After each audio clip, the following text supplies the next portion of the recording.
Hi, I'm Pete. And I'm Nat. And this is the Hire Yourself podcast. Each day we will publish a short episode on franchising and owning a business. These small bits of information will help you be a better entrepreneur and business person. Between us, we have 75 years of experience and have owned and ran 9 businesses and counting. Hey, I'm Sean Smith, and I'm the producer of the Hire Yourself podcast. You'll hear from me each episode because I will introduce the topic that Nat and Pete will be talking about. Each episode will be based on a question I have about franchising since I know pretty much nothing. And the question for this episode is, as a franchisee, how much do I need to be in my store? Are there models that allow me to just check in every once in a while? It was interesting. I was just working with a guy in New Jersey, and he got off his phone call with the franchisor, and he called me, and it was a retail concept. And he's like, I was looking at, they showed like a floor plan, and he's like, I didn't see an office for me. And I kind of chuckled because I'm like, it's because with that business model, that model is not one where, you as the owner are going to be there every day. You're going to have employees there, and you're going to be managing from your home office or what have you. So there's different models. I think it's a little bit of an urban myth or an urban legend to think that, you can invest money and hire a manager and build a huge business and not do any work.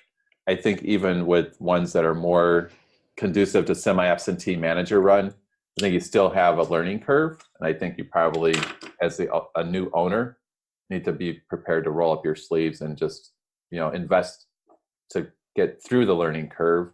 I personally love service-based businesses. I think it's probably because of my senior care background and all that, where you have a little bit lower startup. You jump in with both feet. You work 60 hours a week, build your business, scale it up through sales and marketing.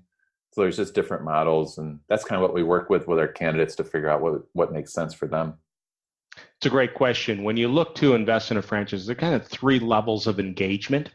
So some people decide they want to invest in a franchise and they want to be the artisan. They want to work in the business. They want to be the guy or gal. So if it's a lawn spraying business, I want to be the one spraying the lawns. I get in my little truck and I go spray the next lawn. If it's a facility-based concept, I want to be the smiling face behind the counter 7 days a week. And if it grows, great, but I just want to kind of work in the business as the artisan. So that's one level of engagement.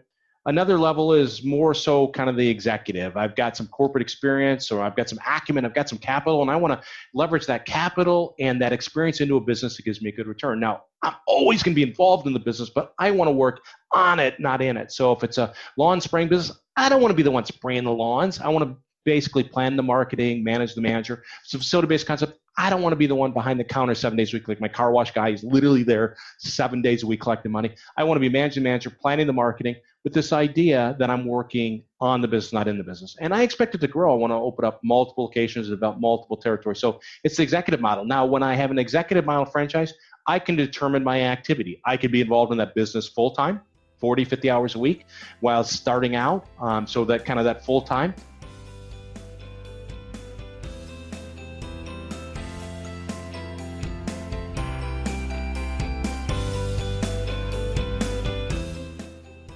Thanks for listening. If you enjoyed this or any of our episodes, please subscribe to the podcast. And it would be absolutely amazing if you give us a rating and review. We hope you listen to us again tomorrow.